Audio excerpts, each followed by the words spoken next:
ఆగు, ఇదేం చెట్టు గమ్మతుందో. దీని పెయ్యన్ని మున్లే ఉన్నాయి కదా. భలే ఉన్నది పో, ఓటు మీద ఓటు వేర్చినట్టు మంచిగా ఉన్నది. దీని పేరు ఎట్లా తెలవాలే?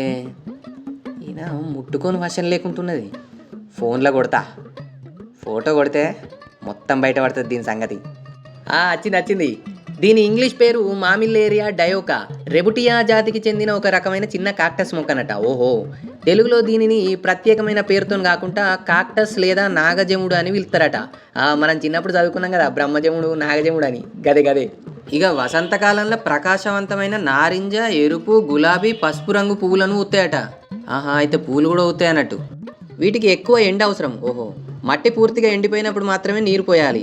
ఎక్కువ నీరు పోస్తే వేళ్ళు కుళ్ళిపోయే అవకాశం ఉన్నది. బాగా నీళ్ళు పోయొద్దు అన్నట్టు. ఇక ఇది దీని కథ. మొత్తానికైతే ఇంట్లో షోకేజ్కి పెంచుకునే చెట్టు అన్నట్టు. ఏడ దొరుకుతుందో తెలుసుకొని నేను కూడా ఒకటి కొంటపోతా.